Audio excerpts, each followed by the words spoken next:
Okay. రోజు రోజు పెరుగుతున్న కల్తీ దందాలను వెంటనే కేంద్ర రాష్ట్ర ప్రభుత్వాలు కఠినంగా శిక్షించాలి, అరికట్టాలి.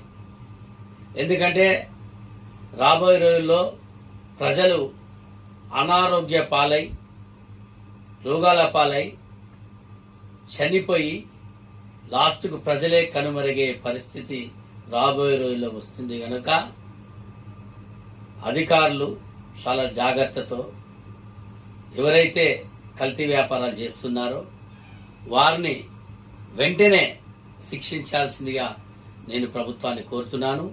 ఎందుకంటే వారిని పట్టుకొని వారికి రాజకీయ ఒత్తిళ్లతోనో లేకపోతే కొంతమంది అధికారులు డబ్బులు తీసుకోనో మరి వారిని విడిచిపెడితే, ఎవరైతే విడిచిపెడతారో, ఎవరైతే ఫోన్లు చేస్తారో రాజకీయ నాయకులు, వారిని కూడా శిక్షించండి.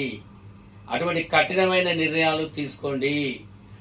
అటువంటి వారిపై పీడీ యాక్ట్ పెట్టండి. ఎవరైతే కల్తీ వ్యాపారం చేస్తారో వారిపై పీడీ యాక్ట్ పెట్టాలి. ఎందుకంటే ఈరోజు చూస్తే నిత్యావసర వస్తువు పాలు, అల్లం వెల్లిపాయ పేస్టు, నూనె, పప్పులు ప్రతి ఒక్క దాని మీద, అదే అక్కడ నిత్యంగా మందులు వాడకం చేసే మందులలో కూడా కల్తీ ఉంటుంది. కాబట్టి తక్షణమే ఈ కల్తీ చేసే ముఠాలను గుట్టు రట్టు చేసి ముఠాలను పట్టుకొని ఎక్కడైతే కల్తీ తయారవుతున్న వాటి స్థావరాలపై దాడులు చేసి వారిని కఠినంగా శిక్షించి వారిపై పీడీ యాక్ట్ తేవాల్సిందిగా నేను రాష్ట్ర ప్రభుత్వాన్ని కోరుతున్నాను. మరి అదే కాక ఫుడ్ సేఫ్టీ అధికారులు అనే వారు కూడా తక్కువయ్యారు. వీటి ఉన్నత అధికారులు చాలా స్ట్రిక్ట్ అయిన అధికారులను కూడా మరి వెంటనే తక్షణమే నియమించి ఫుడ్ సేఫ్టీ అధికారులను పెట్టి వారి ద్వారా ఎక్కడైతే అవినీతి జరుగుతుందో అక్కడ వెంటనే, ఎక్కడైతే కల్తీ జరుగుతుందో అక్కడ వెంటనే వారిని ఏర్పాటు చేసి వారితో అరెస్ట్ చేయించి అటువంటిపై కఠిన శిక్ష విధించి కఠినమైన చర్యలు తీసుకొని వారిపై పీడీ యాక్ట్ పెట్టి సిందిగా నేను కాంగ్రెస్ పార్టీని కోరుతున్నాను.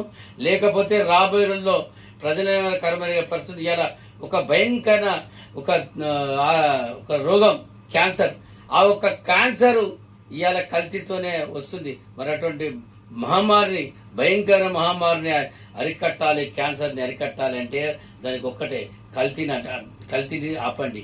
కల్తీ చేసే వారి మీద పీడీ యాక్టులు పెట్టండి, అరెస్ట్ చేయండి.